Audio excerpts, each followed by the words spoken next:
Nagbabalik ang PTV Balita ngayon. Nagbigay ng tulong ang Department of Social Welfare and Development sa mga naulila ni Paul Vincent Castelvi, ang Pilipinong nasawi sa pag-atake ng Hamas sa border ng Gaza noong October 7.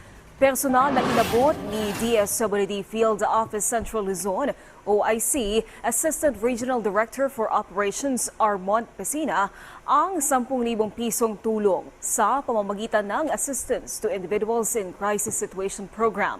Bibigyan din ng pangkabuhayan ng DSWD ang pamilya ng nasawing OFW, habang sasagutin din ng hensya ang burial assistance sa sandaling dumating ang labi nito sa Pilipinas.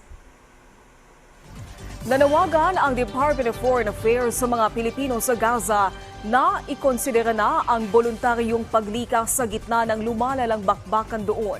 Ayon kay DFA Undersecretary Eduardo De Vega, sa ngayon nakataas ang Alert Level 3 sa Gaza. Patuloy din ang pakikipag-ugnayan ng pamahalaan sa mga kalapit na bansa para masiguro ang maayos na repatriation.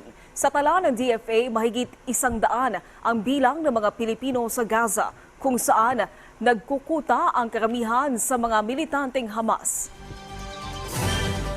Meaning the situation already become dangerous, so we're asking them to voluntarily decide to go home.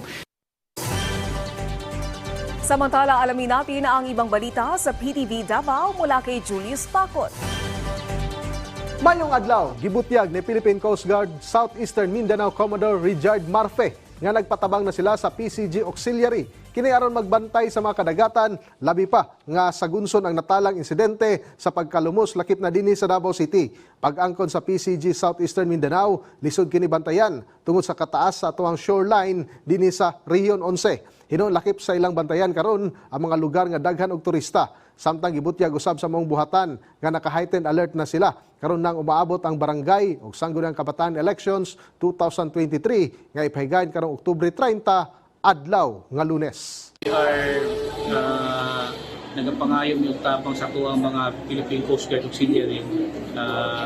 Just recently, we were able to induct yung ating mga postal auxiliaries dito sa area ng Samuan, na kung saan kung asan dito pinakadaghang mga turista. Samtang na-turnover na sa provincial government sa Davao del Sur ang potable water system sa mga residente sa Barangay Kasuga, lungsod sa Magsaysay.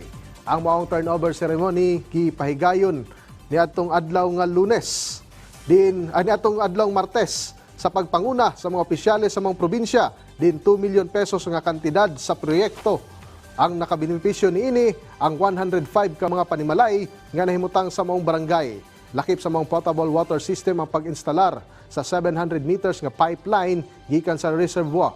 Kini aron masiguro nga makaabot ang tubig sa laing purok sa maong barangay.